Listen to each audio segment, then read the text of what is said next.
আসসালামু আলাইকুম। সকাল ৯:২৫ আজ শনিবার। বাংলাদেশ বেতার কক্সবাজার স্থানীয় খবরে স্বাগত জানাচ্ছি অ্যালেক্স স্যামুয়েল বারুই। কক্সবাজার জেলায় ক্রমেই বাড়ছে ডেঙ্গু রোগীর সংখ্যা, তবে আক্রান্তদের মধ্যে স্থানীয়দের তুলনায় বেশি রোহিঙ্গারা।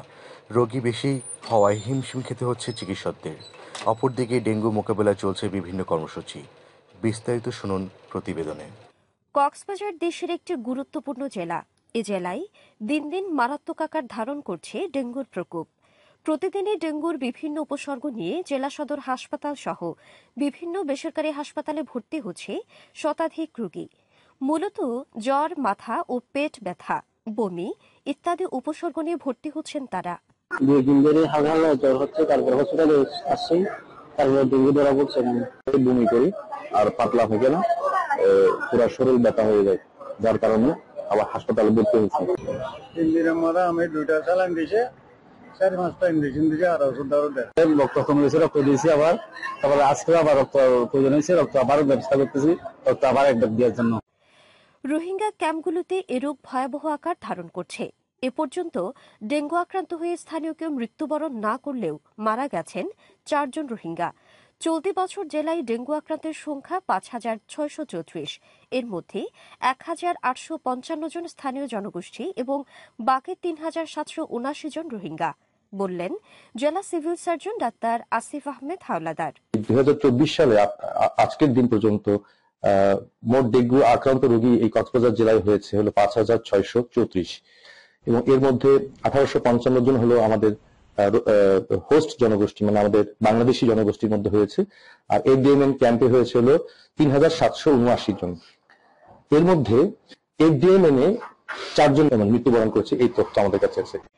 এদিকে ডেঙ্গু আক্রান্তের সংখ্যা বেশি হওয়ায় চিকিৎসা দিতে বেগ পেতে হচ্ছে চিকিৎসকদের। জেলা সদর হাসপাতালের বেডে জায়গা না থাকায় অনেককেই মেঝেতেই দিতে হচ্ছে এ রোগের চিকিৎসা, জানালেন জেলা সদর হাসপাতালের আবাসিক medical officer doctor Mohammad Ashikur Rahman. যেহেতু এখন ডেঙ্গু সিজন চলছে, তো সেক্ষেত্রে ডেঙ্গুর মশার যে উৎপত্তিস্থল সেটা যদি আমরা ধ্বংস করতে পারি তাহলে আমরা সংক্রমণটা কমাতে পারবো, এবং ডেঙ্গু আক্রান্ত যদি কমাতে পারে তাহলে আমরা হসপিটালে ভর্তির হারটাও কমাতে পারবো, এবং অতিরিক্ত বাড়তি চাপ যেটা হাসপাতালের প্রতি সেটাও আমরা কমাতে পারবো বলে বিশ্বাস করি। অপরদিকে ডেঙ্গুর সংকট মোকাবেলায় জনগণের মাঝে সচেতনতা তৈরি, লিফলেট বিতরণ, নালা নর্দমায় মশক নিধন, ওষুধ ছিটানো, পরিচ্ছন্নতা অভিযান সহ নানা রকম কার্যক্রম গ্রহণ করা হয়েছে বলে জানিয়েছেন পৌরসভা। এছাড়া মশাবাহিত এ রোগের লক্ষণ দেখা দিলে আতঙ্কিত না হয়ে দ্রুত নিকটস্থ হাসপাতালে চিকিৎসা নেওয়ার পরামর্শ চিকিৎসকদের। রুবিনা পারভিন, বাংলাদেশ বেতার, কক্সবাজার। কক্সবাজারের সমবেত কণ্ঠে জাতীয় সঙ্গীত পরিবেশন করছেন সাংস্কৃতিক কর্মীরা। গতকাল শহরের কেন্দ্রীয় শহীদ মিনারের স্থানীয় সাংস্কৃতিক সংগঠনসমূহের উদ্যোগে এই কর্মসূচি অনুষ্ঠিত হয়। এতে বিভিন্ন সাংস্কৃতিক সংগঠনের কর্মী সংগঠকরা স্বতঃস্ফূর্তভাবে অংশ নেন। এছাড়া মানববন্ধন ও দেশাত্মবোধক গান পরিবেশন করা হয়। সমাবেশে বক্তারা বলেন, নতুন করে জাতীয় সঙ্গীত পরিবর্তনের দাবি পরাজিত শক্তির ভিন্ন এক মহড়া। এতে জেলা খেলাঘর, উদীচী শিল্পী গোষ্ঠী সহ বিভিন্ন সাংস্কৃতিক সংগঠনের প্রতিনিধিরা উপস্থিত ছিলেন। উখিয়ার রাজাপালং ইউনিয়নের বৃহত্তর হাজিরপাড়া ঐক্য পরিষদের উদ্যোগে ছাত্র জনতার স্বেচ্ছাশ্রমে পরিষ্কার পরিচ্ছন্নতা কার্যক্রম শুরু হয়েছে।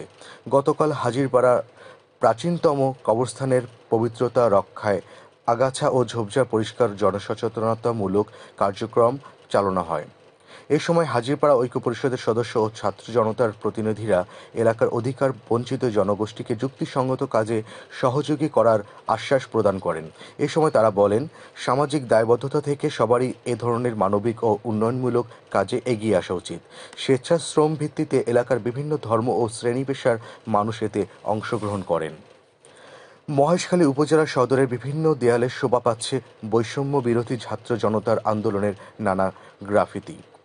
এই গ্রাফিতি এঁকেছেন মহেশখালীর চিত্রশিল্পী মোংলা অয়ান আর করিম ও মিজানুর রহমানের নেতৃত্বে সম্মিলিত একদল চিত্রশিল্পী। এসব গ্রাফিতিতে ফুটে উঠেছে বৈষম্য বিরোধী ছাত্র আন্দোলনের বীর শহীদ আবু সাইদ চট্টগ্রামে নিহত মহেশখালীর সন্তান তানভীর সিদ্দিকী সহ সামাজিক সচেতনতামূলক নানা দৃশ্য। চিত্রশিল্পীরা জানান, বৈষম্য বিরোধী ছাত্র আন্দোলনের কিছু গ্রাফিতি বাংলাদেশ সহ সারা বিশ্বকে নাড়া দিয়েছে। এই স্মৃতি ধরে রাখতে এবং সমাজকে সচেতন করতে আঁকা হয়েছে এই গ্রাফিতি। কক্সবাজার চট্টগ্রাম রেলপথ কক্সবাজার থেকে ছেড়ে যাওয়া একটি ট্রেন দুর্ঘটনায় মোহাম্মদ ইব্রাহিম নামে এক যুবককে প্রাণহানি হয়েছে। গতকাল রাত 8:30টায় চকরিয়া পৌরসভার 5 নম্বর ওয়ার্ডের ছনখোলা নামক স্থানে এই দুর্ঘটনা ঘটে। স্থানীয়দের বরাতে জানা গেছে, নিহত ইব্রাহিম মানসিক ভারসাম্যহীন ছিল। দুর্ঘটনার খবর পেয়ে ঘটনাস্থলে পুলিশ এসে মৃতদেহ উদ্ধার করে এবং পরবর্তী আইনানুগ ব্যবস্থা গ্রহণ করা হবে বলে জানায়। এখন জানিয়ে দিচ্ছি বাঁকখালী নদীর মোহনা ও সংলগ্ন এলাকার সামুদ্রিক জোয়ার ভাটার সময়সূচি। আজ জোয়ার শুরু হয়েছে সকাল 6:49, চলবে দুপুর 12:44 পর্যন্ত। ভাটা শুরু হবে দুপুর 12:44, চলবে সন্ধ্যা 7টা পর্যন্ত। খবর শেষ হলো। আমাদের পরবর্তী খবর প্রচারিত হবে আজ দুপুর 2:55।